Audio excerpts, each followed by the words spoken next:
దేవుని పరిశుద్ధ నామ స్తోత్రములు. ప్రభువైన యేసుక్రీస్తు నామములో మీ అందరికీ శుభములు తెలియజేస్తున్నాను.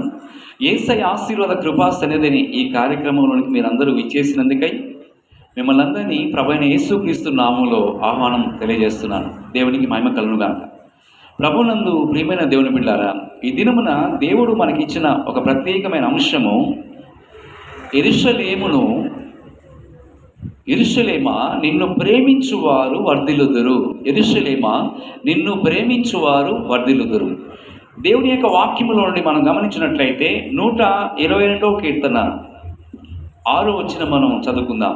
122వ కీర్తన 6వ వచనం.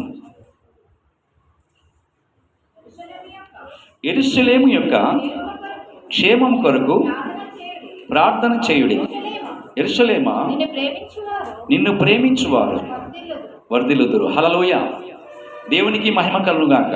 ప్రభునందు ప్రియమైన దేవుని బిడ్డారా, యెరూషలేము క్షేమము కొరకు ప్రార్థన చేయుడి. యెరూషలేమా నిన్ను ప్రేమించువారు వర్ధిల్లుదురు. దేవునికి స్తోత్రం. యెరూషలేములో ఉన్న అనుభవములు ఈరోజు దేవుడు మనతో మాట్లాడుచూ ఉన్నారు. మన ఆత్మీయ జీవితంలో దేవునికి స్తోత్రం. మనము యెరూషలేమును ప్రేమించినప్పుడు, మనం ప్రార్థన చేస్తున్నప్పుడు నిశ్చయముగా దేవుని యొద్ద నుండి అభిషేకమును, ఆశీర్వాదమును మనం పొందగలుగుతున్నాం. దేవునికి స్తోత్రం. దేవుని వాక్యముల నుండి మనం గమనించినట్లయితే అపోస్తలుల కార్యములు 23వ అధ్యాయము 11వ వచనం మనము చదువుకుందామండి. అపోస్తలుల కార్యములు 23వ అధ్యాయము 11వ వచనం.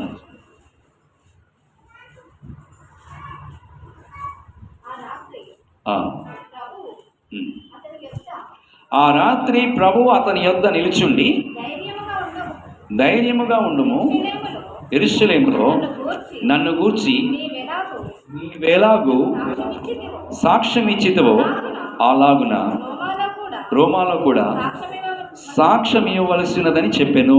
హల్లెలూయా. దేవునికి మహిమ కలుగుగాక. ప్రభునందు ప్రియమైన దేవుని బిడ్డలారా, యెరూషలేము యొక్క అనుభవం గురించి దేవుడు కొన్ని విషయాలు మనతో మాట్లాడుచున్నారు. దేవునికి స్తోత్రం. సాక్ష్యపు జీవితము బయలుపరుచున్నది. యెరూషలేము యొక్క జీవితము ఒక సాక్ష్యపు జీవితాన్ని బయలుపరుచున్నది. మనము సాక్ష్యము జీవితాన్ని పొందుకోవాలంటే దేవుని వాక్యములో జీవించాలి, ప్రార్థనలో వర్ధిల్లాలి. సాక్ష్యపు జీవితము జీవించు దేవుని బిడ్డలు దైవికమైన అనుభవం కలిగి ఉంటారు. దేవునికి స్తోత్రం. అనుదినము దేవుని పరిచర్య గురించి ఆలోచిస్తూ ఉంటారు. దేవుని యొక్క వాగ్దానాలను నమ్మి ప్రార్థన చేస్తూ ఉంటారు. దేవుని యొక్క నుండి వచ్చే ఒక అద్భుతమైన దర్శనమును, దేవుని యొక్క ప్రత్యక్షతను తీసుకొని ఈ ప్రపంచంలోనే సాక్షి బిడ్డలుగా నిలబడతారు. దేవుని మాటలు గమనించినట్లయితే ఈ లోకములో ఉన్నంత కాలము మనం ఒక సాక్ష్యమును కలిగి ఉండాలి. దేవునికి స్తోత్రం. ప్రభువైన యేసుక్రీస్తు వారు అని చెప్పి ఉన్నారు. దేవునికి స్తోత్రం.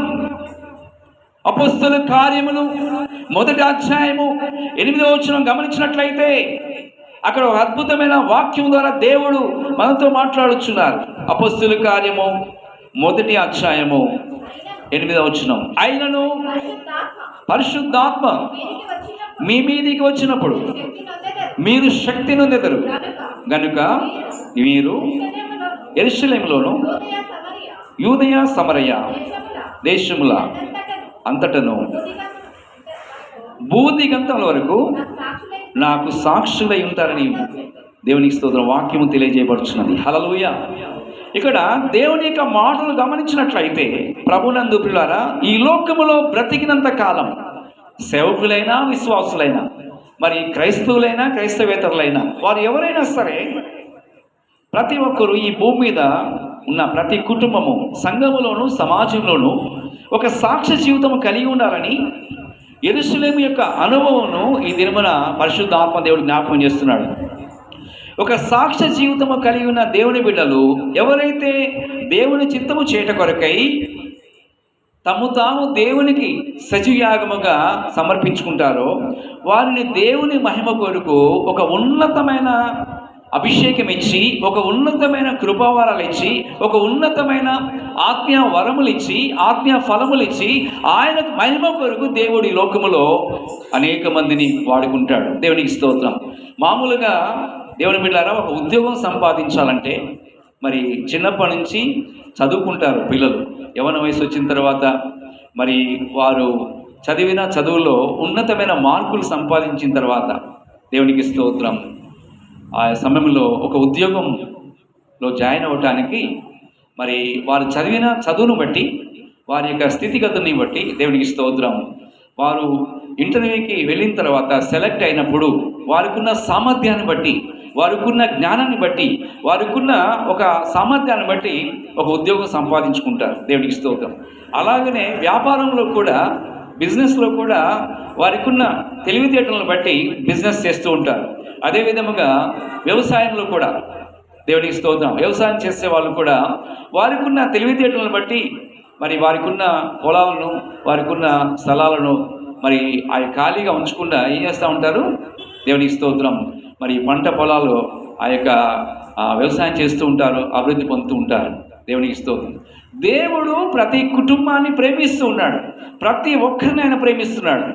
దేవుడు వారి వారి యొక్క విశ్వాస జీవిత పరిమాణాన్ని బట్టి, వారికున్న ప్రార్థనా జీవితాన్ని బట్టి, వారికున్న విశ్వాస జీవితాన్ని బట్టి దేవుడు ఎప్పుడు ఎవరిని హెచ్చించాలో, దేవుడు ఎప్పుడు ఎవరిని అభివృద్ధిలోకి తీసుకుని రావాలో, ఎప్పుడు దేవుడు ఎవరిని ఏ విధముగా ఉన్నతమైన స్థితిలోనికి తీసుకెళ్లాలో అనేది అది దేవుని యొక్క ఉన్నతమైన ఉద్దేశమైనదండి. దేవునికి స్తోత్రం.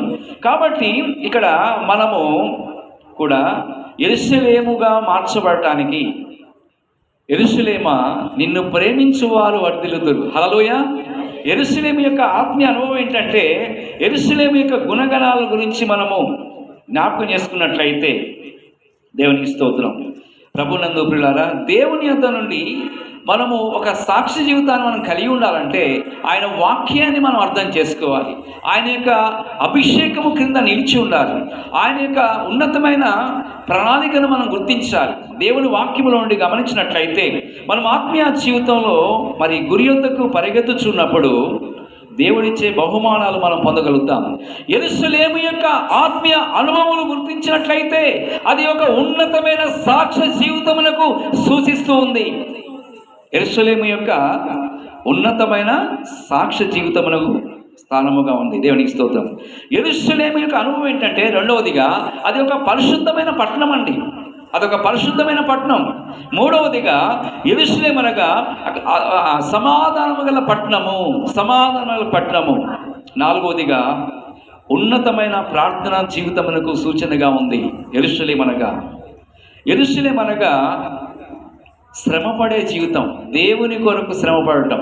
దేవుని సంఘములోను, సమాజములోను, లోకములోను యేసు క్రీస్తు ప్రభువారు ఏ విధముగా ఆయన శ్రమ పొంది పరిచర్య చేశారో, ఆయన నమ్మిన శిష్యులు కూడా, యేసు ప్రభు యొక్క శిష్యులు కూడా వారెంతో ఉన్నతమైన కమిట్మెంట్తో, అంటే ఒక ఉన్నతమైన నిబంధన వాగ్దానాలు నమ్మి వారు సేవా పరిచర్యలో ముందుకు వెళ్ళినట్లుగా మనం చూస్తున్నాం. దేవునికి స్తోత్రం. సాక్ష్య జీవితము మనం కలిగి ఉండాలి. ఈ లోకములో సంఘములోను సాక్ష్యము పొందుకున్నప్పుడు పరలోకములో ఉన్న దేవుడు మనల్ని అంగీకరిస్తాడు. దేవునికి స్తోత్రం. ఇక్కడ 4 విధాలైన అనుభవాలు మన ముందు దేవుడు పెడుతున్నాడండి. మీరు గమనించినట్లయితే యేసు క్రీస్తు ప్రభువారు తన పరిచర్యలో ప్రార్థనతో ప్రారంభించాడు. అయితే 40 పగళ్ళు 40 రాత్రులు ఉపవాస ప్రార్థన చేసి సాతానును జయించాడు. అయితే అరణ్య ప్రాంతానికి వెళ్ళి ఏకాంత ప్రార్థన చేసిన తర్వాత మరి అపవాది వచ్చి శోధిస్తున్నప్పుడు మనుషుడు రొట్టె వల్ల మాత్రము కాదు కానీ దేవుని నోటినొచ్చు ప్రతి మాట వలన జీవించునని ప్రభు ఆ విధముగా జయించినట్లుగా మనం చూస్తున్నాం. మీరు గమనించినట్లయితే ప్రభువైన యేసు క్రీస్తు వారు ఆయన యొక్క పరిచర్య జీవితంలో అనేకమైన సముద్ర ప్రాంతానికి వెళ్ళారు, నదీ ప్రాంతానికి వెళ్ళారు, అరణ్య ప్రాంతానికి వెళ్ళారు, పట్టణ సమాజ మందిరాలకు వెళ్ళారు, అయితే పట్టణాల్లోనికి వెళ్ళారు, గ్రామాలకు వెళ్ళారు, అనేకమైన ప్రాంతాలకు వెళ్ళారు. వెళ్ళి సువార్తను ప్రకటించారు. మీరు మారు మనసు పొందండి, పరలోక రాజ్యము సమీపించినది. దేవునికి స్తోత్రం. దేవుని బిడ్డలారా, దేవుని యొక్క మాటలు గమనించినట్లయితే ఇక్కడ అపొస్తలుల కార్యములో మనం చదివి ఉన్నాం. 1వ అధ్యాయం 8వ వచనములో భూదిగంతాల వరకు నాకు సాక్షులై ఉండెదరు. దేవునికి స్తోత్రం. ఇక్కడ 4 విధాలైన అనుభవాలు పరిశుద్ధాత్మ దేవుడు మనకు జ్ఞాపకం చేస్తున్నాడు. 4 విధాలైన స్థలాలు అనగా దేవుని బిడ్డలారా, అనేక ప్రాంతాలకు వెళ్ళి అనేక మంది విశ్వాసులు, అనేక మంది స్త్రీలు, పురుషులు, అనేక మంది ప్రభు యొక్క శిష్యులు, దేవునికి స్తోత్రం, వారు ఒక మంచి సాక్ష్యమును కలిగి ఉన్నారు. దేవునికి స్తోత్రం. వారు విశ్వాస జీవితంలోను, ప్రార్థనా జీవితంలోను, ప్రతిష్ఠ జీవితంలోను, పరిశుద్ధ జీవితంలో దేవుని కొరకు ఒక సాక్షులుగా జీవించినట్లుగా మనము జ్ఞాపకం చేసుకుంటున్నాం. అయితే దేవునికి మహిమ కలుగును గాక. హల్లెలూయా. ఇక్కడ ఈ యొక్క వాక్య భాగమును ఆధారం చేసుకుని, అంటే అపొస్తలుల కార్యములు 1వ అధ్యాయము 8వ వచనములో గమనించినట్లయితే ఈ 4 స్థలాలు దేన్ని బయలుపరుస్తుందంటే యూదయ, సమరయ, యెరూషలేములోను భూదిగంతాల వరకు అనగా దేవుని యొక్క సంఘాన్ని బయలుపరుస్తుంది. హల్లెలూయా. ప్రపంచంలో ఉన్న సార్వత్రిక సంఘముల గురించి దేవుడు మాట్లాడుతున్నాడు. నువ్వు ఏ దేశంలో ఉండి ఈ వాక్యాన్ని వింటున్నావో, ఏ రాష్ట్రం నుండి ఈ వాక్యాన్ని వింటున్నావో, ఏ జిల్లాలో నుండి ఈ వాక్యాన్ని వింటున్నావో, ఏ మండలంలో నుండి నువ్వు ఈ వాక్యాన్ని వింటున్నావో, ఏ గ్రామాల్లో ఉండి మారుమూల ప్రాంతాల్లో ఉండి ఈ వాక్యాన్ని వింటున్నావో, ప్రభువైన యేసు క్రీస్తు ఆయన నిన్ను ప్రేమిస్తున్నాడు. 4 విధాలైన అనుభవంలో నీ ఉండాలని, నీ కుటుంబం ఉండాలని, దేవుడు నీకు ఇచ్చిన గర్వఫలము నీ కుమార్తెలు, నీ కుమారులు ఉండాలని దేవుని యొక్క ఉన్నతమైన ఉద్దేశమైనది. హల్లెలూయా. దేవునికి స్తోత్రం. యూదయ అంటే అర్థం ఏంటంటే సొంత ఇల్లును బయలుపరచుచున్నది. గమనించండి, అపొస్తలుల కార్యములు 1వ అధ్యాయము 8వ వచనంలో గమనించినట్లయితే అక్కడ 4 విధాలైన స్థలాల గురించి రాయబడినది. ఆయనను పరిశుద్ధాత్మ మీ మీదికి వచ్చినప్పుడు మీరు శక్తి నొందెదరు. దేవునికి స్తోత్రం. ప్రపంచంలో ఉన్న ప్రతి దేశంలో ఉన్న ప్రజలను దేవుడు ప్రేమిస్తూ ఉన్నాడు. ప్రతి రాష్ట్రంలో ఉన్న ప్రజలను దేవుడు ప్రేమిస్తున్నాడు. ప్రతి జిల్లాలో ఉన్న ప్రజలను దేవుడు ప్రేమిస్తున్నాడు. ప్రతి మారుమూల గ్రామాల్లో ఉన్న ప్రజలను ప్రేమిస్తున్నారు. వారు నల్లవారైనా తెల్లవారైనా, వారు చదువున్నా చదువులేకపోయినా, వారు పేదవారైనా ధనికులైనా, వారు ఎవరైనా సరే అందరినీ కూడా ప్రభు ప్రేమిస్తున్నాడు. దేవుని యొక్క వాక్యంలో మనం గమనించినట్లయితే ఆయనను పరిశుద్ధాత్మ మీ మీదకి వచ్చినప్పుడు మీరు శక్తి నొందెదరు. దేవుని శక్తి కలిగిన దేవుని బిడ్డలు దేవుని చిత్తములో నిలిచి ఉంటారు. దేవుని బిడ్డలారా, యూదయ అంటే అర్థం ఏంటంటే సొంత ఇల్లును బయలుపరచుచున్నది. దేవునికి స్తోత్రం. మనము, మన కుటుంబాలు, మన పిల్లలు దేవుని కొరకు జీవించాలి. దేవుని రాజ్యం కొరకు సిద్ధపడాలి. ఈ లోకానికి ఒక సాక్షులుగా బ్రతకాలి. రెండవదిగా సమరయ అంటే అర్థం ఏంటంటే అన్య జనులను బయలుపరుచుతున్నది. ఈ 4 రకాలైన ఆత్మీయ అనుభవంలో రెండవది ఏంటంటే సమరయ అనగా అన్య జనులు ఈ లోకంలో ఎంతో మంది ఉన్నారు. సార్వత్రిక సంఘములో చెందిన దేవుని బిడ్డలకు దేవుడు మాట్లాడుతున్నాడు. యేసు క్రీస్తు ప్రభువారు తన స్వరక్తమును చిందించి సంఘమును స్థాపించాడు. తన ప్రేమతో స్థాపించాడు. తన కనికరమును చూపించాడు. ఆయన యొక్క ప్రేమ, ఆయన వాత్సల్యత, ఆయన కృప, ఆయన సన్నిధి వెంటాడుతుంది. ఆయన ప్రేమకు ఎవరైతే పాత్రలు అవుతున్నారో, ఆయన యొక్క సన్నిధిలో ఎవరైతే నిలిచి ఉంటున్నారో వారు ధన్యులుగా పిలువబడుతున్నారు. దైవజనాంగమా, దేవుని బిడ్డలారా, ఒకసారి ఆలోచన చేయండి. దేవుని యొక్క మాటలు గమనించినట్లయితే ప్రపంచ దేశంలోనూ, మన భారతదేశంలోనూ మరి అనేక రాష్ట్రాల్లో ఉన్న ప్రజల గురించి దేవుడు బయలుపరుస్తున్న మాట, 2 తెలుగు రాష్ట్రాల్లో ఉన్న దేవుని బిడ్డలతో మాట్లాడుతున్న మాట. దేవునికి స్తోత్రం. ఈ భారతదేశంలో తెలంగాణ రాష్ట్రం నుండి భద్రాద్రి కొత్తగూడెం జిల్లా ఇల్లందు ప్రాంతం నుండి ఈ వాక్యాన్ని పరిశుద్ధాత్మ దేవుడు మీకు అందిస్తున్నాడు. దేవునికి స్తోత్రం. మనము ఎంతవరకు సాక్షులుగా ఉంటున్నాం? దేవునికి స్తోత్రం. అయితే అన్య జనులకు ఎంతవరకు మనం సువార్త ప్రకటిస్తున్నాం? ఒకసారి మనం ఆలోచన చేయాలి. మూడవదిగా గమనించండి, భూదిగంతములు అంటే అర్థం ఏంటంటే ఎంత దూరము వెళ్ళినా మన జీవితంలో సాక్ష్య జీవితాన్ని కాపాడుకోవాలి. హల్లెలూయా. మనం ప్రయాణం చేస్తున్నప్పుడు, మనము బంధువుల ఇంటికి వెళ్ళినా, స్నేహితుల ఇంటికి వెళ్ళినా, లేకపోతే ప్రయాణం చేస్తున్నప్పుడు, మనం ఏ ఊరు వెళ్ళినా సరే దేవునికి స్తోత్రం, మనము ఆయన కొరకు సాక్షులుగా బ్రతకాలి.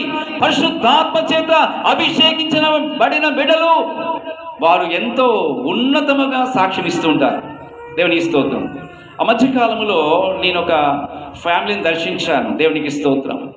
అయితే ఆ యొక్క సమయంలో ఆ కుటుంబంలో నేను గమనించింది ఏంటంటే ఆ అపార్ట్మెంట్లో మేము అపార్ట్మెంట్లో ఉంటారు.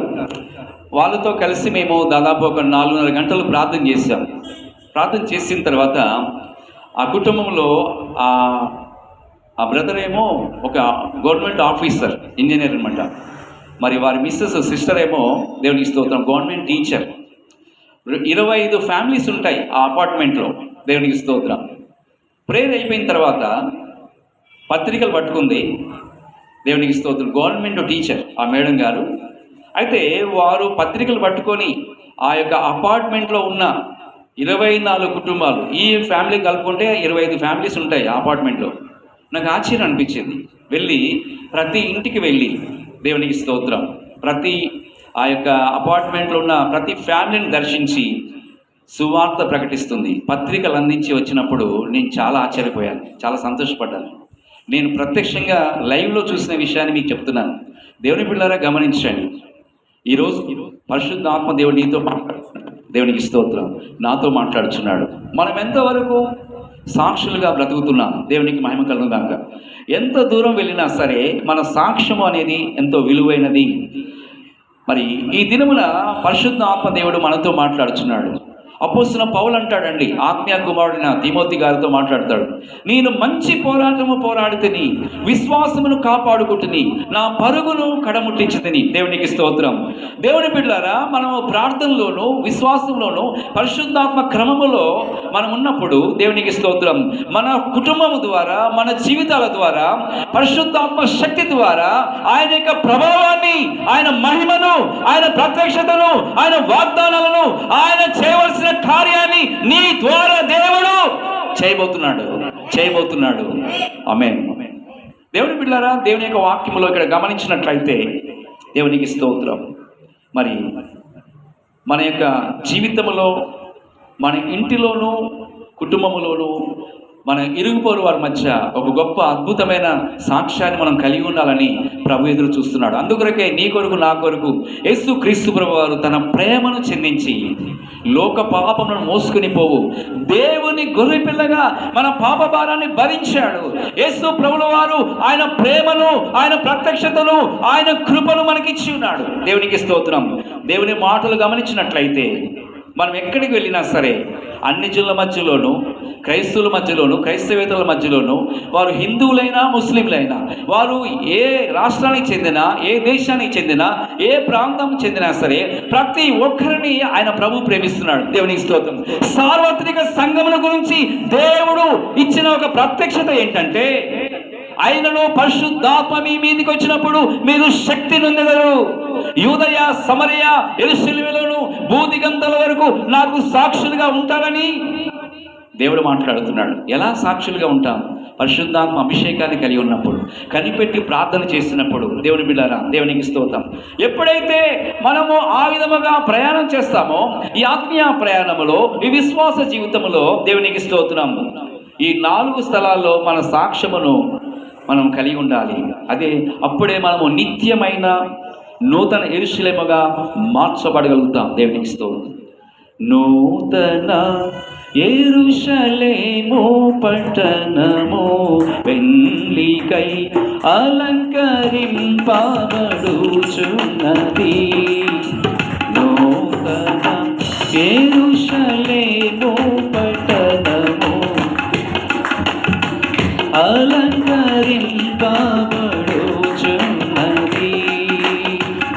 దైవ నివాసము మనుషులతో కూడా ఉన్నది. వారాయనకు ప్రజలయ్యుందురు, వారాయనకు ప్రజలయ్యుందురు.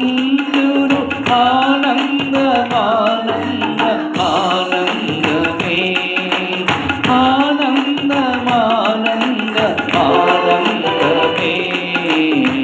నూతన యెరూషలేము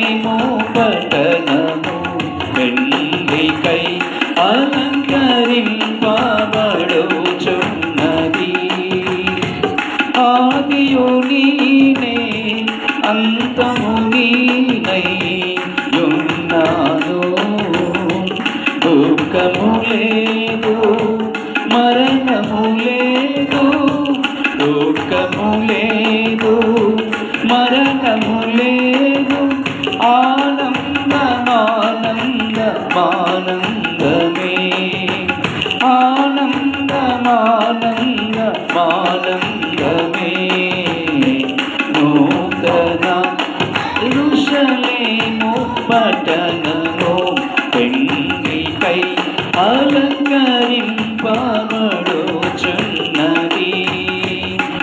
హాస్యమైనది నిశితమైనది చేరువారు ఎవరు దానిలో లేరు, ఎవరు దానిలో లేరు. ఆనందమే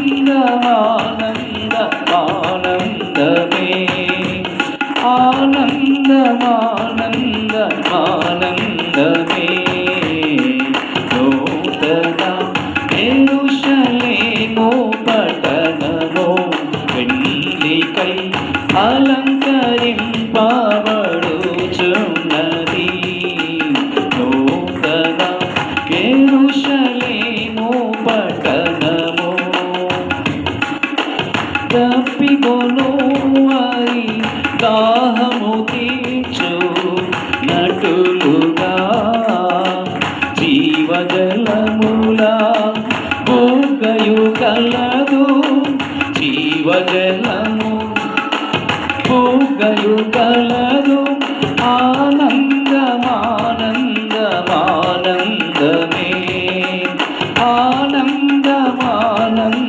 ఆనందమే నూతన యెరూషలేము పట్టణము పెండ్లికై అలంకరింపబడుచున్నది.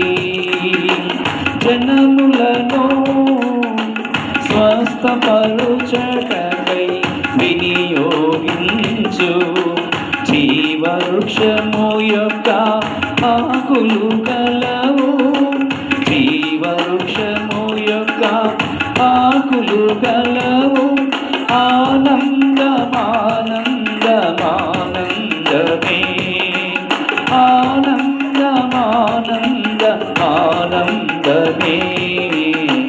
నూతన యెరూషలేము పట్టణము పెండ్లికై అలంకరింపబడుచున్నది. హల్లెలూయా.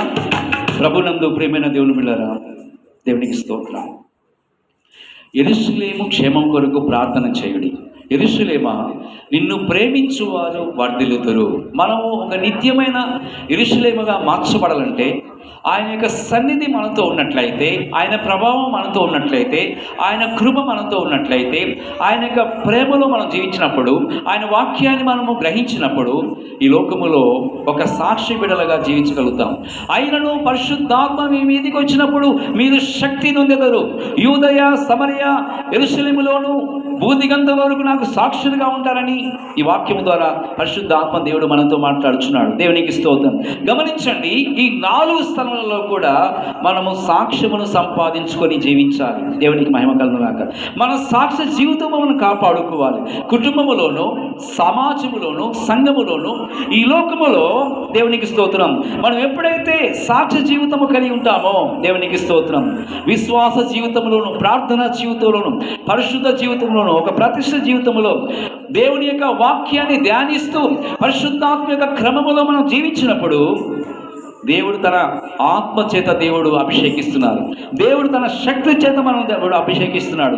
గమనించండి, చాలామంది అనుకుంటారు మేము ఎలా విశ్వాస జీవితం చేయాలి, మేము పరలోకం చేరతామా, ఈ స్వస్థత కలుగుతుందా, ఈ ఆశీర్వాదం మేము పొందుతామా, ఈ అభిషేకం మా జీవితంలో వస్తుందనేసి అనేక సందర్భాల్లో బలహీనతలను బట్టి, కొన్ని పరిస్థితులను బట్టి కృంగిపోతూ ఉంటారు. దేవుని బిడ్డ, ఈరోజు దేవుడు నీకు వాగ్దానం చేస్తున్నాడు. దేవునికి స్తోత్రం.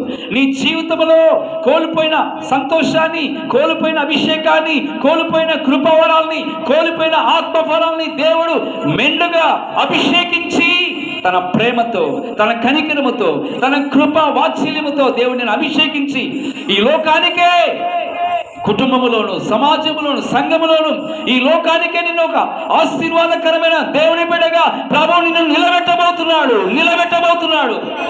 ఎవరు నీతి మార్గములను అనుసరించి అనేకులను త్రిపుదురు, వారు ఒక నక్షత్రం వలె ప్రకాశించబోతున్నారు.